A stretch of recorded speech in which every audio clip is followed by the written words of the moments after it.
Bonjour, je vous retrouve aujourd'hui à Vincennes, au chenil du Centre régional de formation des unités cynophiles pour vous parler des animaux qui nous accompagnent dans nos missions de sécurité, chiens, chats, chevaux. Je suis accompagnée de Patricia, chef du service de la compagnie cynophile, qui nous explique tout sur les chiens de la police.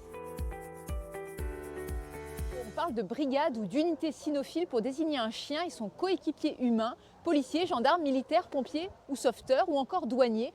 On compte environ 1300 chiens en brigade cynophile en France.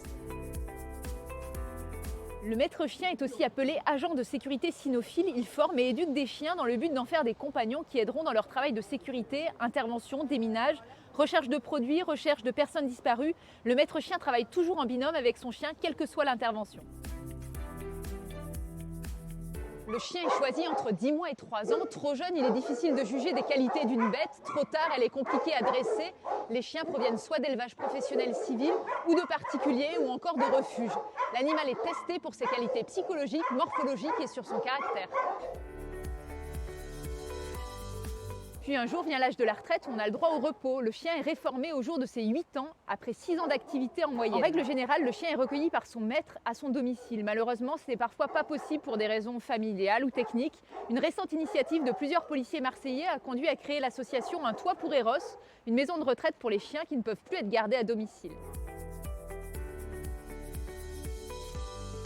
Mon parcours, j'ai 35 ans d'ancienneté à la préfecture de police et in fine, j'ai choisi comme dernier poste avant ma retraite d'intégrer la compagnie cynophile. Ça fait 9 mois, hein, donc ça fait assez peu de temps.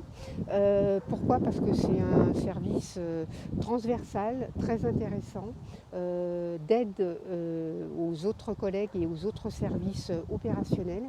Et c'est quelque chose de très singulier dans la police, très singulier au niveau de la préfecture de police et ça m'a beaucoup intéressée, raison pour laquelle j'ai choisi ce service.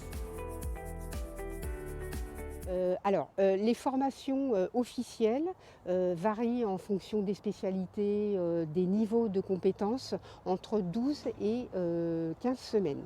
Donc c'est des formations extrêmement exigeantes. Expérience personnelle, le travail des chiens de piste est un travail très très intéressant. Donc ils vont chercher une personne disparue, Exactement. Disparues, les personnes âgées atteintes de maladie d'Alzheimer. Donc ils font un travail de fond et une aide aux familles qui est vraiment très très importante et qui à titre personnel me touche particulièrement. Bon, après à cela, il y a tout le travail des chiens stupes qui font des saisies, des performances assez remarquables. Et de manière générale, parce que ça fait 9 mois que je suis là, donc mon recul est moins important que certains collègues qui sont là depuis très très longtemps.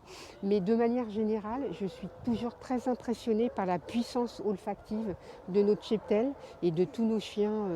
C'est très très impressionnant, très impressionnant.